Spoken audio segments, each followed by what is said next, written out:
Way back in 1993, EA and Bullfrog released Syndicate, a cyberpunk RTS with all the tropes of dystopic future, cyborgs, and evil corporations running the world.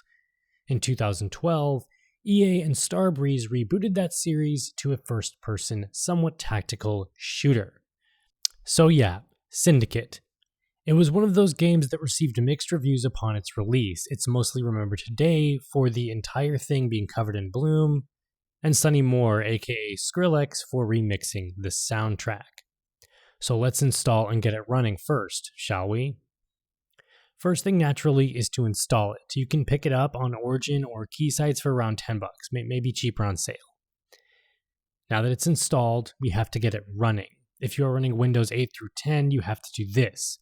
Open up the Windows Security app, go to App and Browser Control, scroll down to Exploit Protection, then Program Settings, add Program to Customize and find Syndicate, disable Force Randomization Image or Mandatory ASLR, but personally I disable everything just to be safe. The next step is if you are running an NVIDIA card, go to Control Panel, Manage 3D Settings, again, add Program, Syndicate, and make sure Threaded Optimization is on. The only reason you have to jump through these hoops is because the game wasn't built with these systems like Windows 10 in mind. Oh, one final thing. The bloom. Syndicate's visual look is a mixed bag. Sometimes the bloom makes the game look good. Most times it's just a blinding mess, so let's disable it. Syndicate DeBloom, link below, disables the bloom. And just follow the instructions in the README file, there.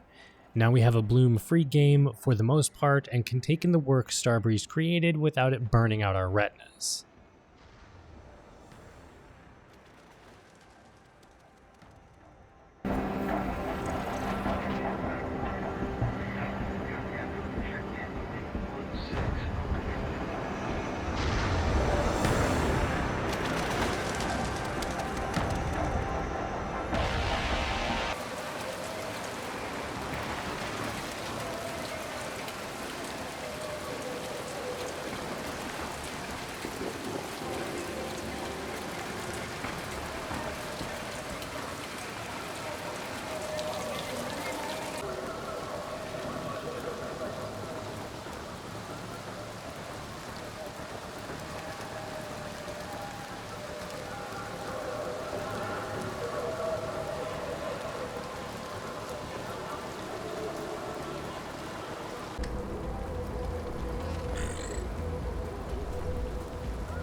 Soft asset lily draw, chip signal regained.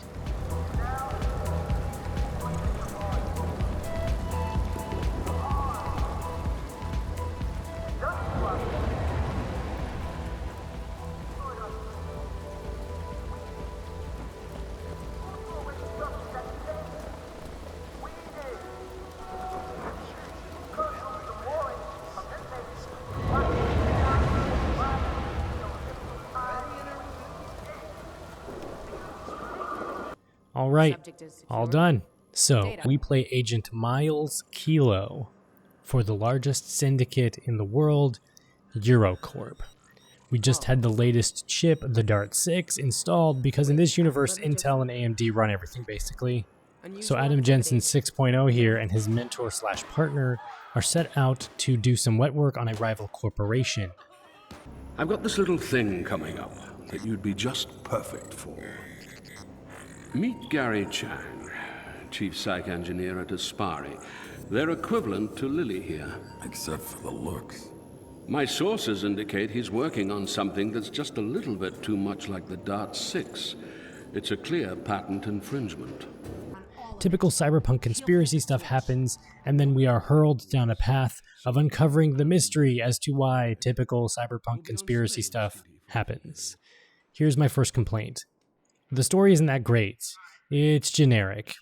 Trust me, if you have consumed any, and I mean any cyberpunk anything at all, you can see where this is going from miles away. The thing that kept me somewhat invested in it, though, was the quality of writing and the acting. You have big-name actors here pulling off good performances. The beautiful Rosario Dawson plays Lily Drawl, your biomechanic expert, who of course becomes the damsel you have to rescue. Tell you what, Kilo. How about I give you something instead?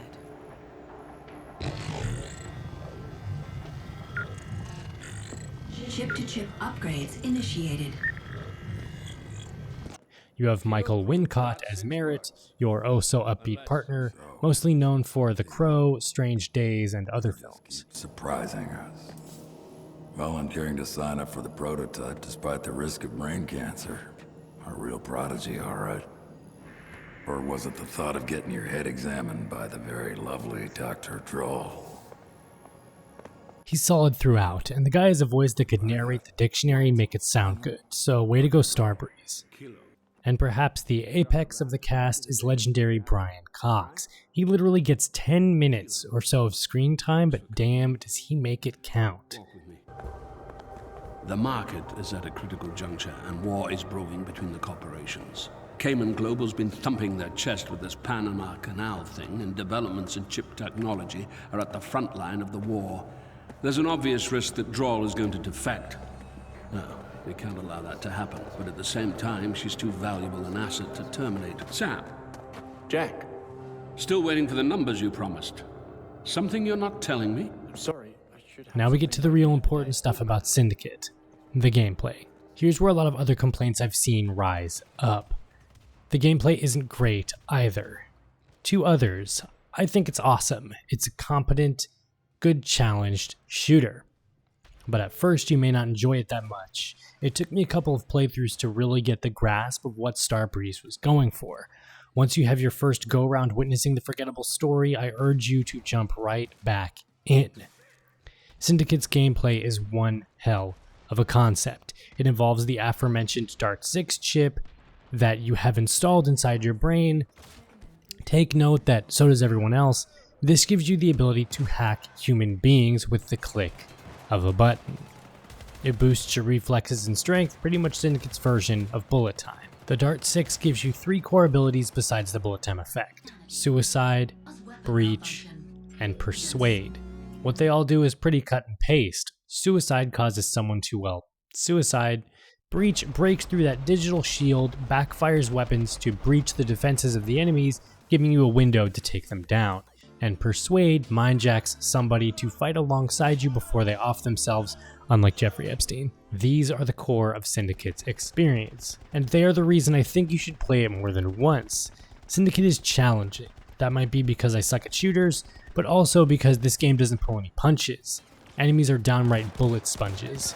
Even on normal, they take half or all of a magazine to kill. Might be because they are wearing armor, and the game takes that into consideration, but when a headshot takes 5 rounds, you'll need these abilities. I'm not gonna lie, the first few hours of Syndicate are a bit of a breeze. You feel like a badass. Later on, they throw tougher enemies at you constantly. They don't bombard you with 30 dudes, but the 10 or so they do take a bit to kill. So you have to manage your adrenaline and hack your way to success. It's the strategy element I mentioned. Killing these guys is gonna take guns. Each weapon is oddly standard FPS fare, but with a twist in their alt fires. You have your basic pistol that turns fully automatic. Your assault rifle doubles as a grenade launcher. You have the Kusanagi, an homage to Major from Ghost in the Shell. It's another assault rifle, but upon rotating it turns into a bolt rifle that can shoot through walls. The shotgun has exploding rounds, but either way, it's the only weapon amongst the lot that feels incredibly underpowered. A good shotgun is the staple of any first-person shooter, and unfortunately, Syndicate underperforms in this regard. You get the Gauss gun, a weapon that can lock onto enemies and shoot around objects. Flamethrower, rocket launcher. You get a chain gun that becomes a highlight of Syndicate.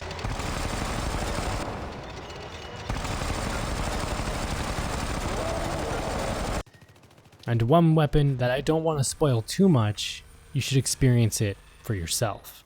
Because it's a cyberpunk universe and you are a walking computer, your HUD is all integrated. The weapons have cool holographic displays, you have your own personal Siri in your head who has more character than the main protagonist, oddly enough. It's the little things like how your weapons sway as you move left and right, or looking down and seeing your own feet and hands grounding you into this universe. It all makes Syndicate more palpable. the hardcore, fast-paced gameplay extends to the multiplayer element, which is the true highlight of Syndicate. Or would be if I managed to get any games going. The community is dead, unless you have some friends wanting to join up. From what I've seen and heard though, it was a payday-like co-op shooter before that genre really got going like it did. Anybody wants to play can add me on Origin, Sin13. Syndicate as a package is just fine. It's an underrated shooter that, for sure, its cyberpunk setting and lore is interesting enough to expand upon, but that's not happening anytime soon, seeing as how this game failed. Cyberpunk 2077 is no doubt taking some notes from Syndicate, all for the better. Maybe that game's success will give us another Syndicate entry, and Deus Ex.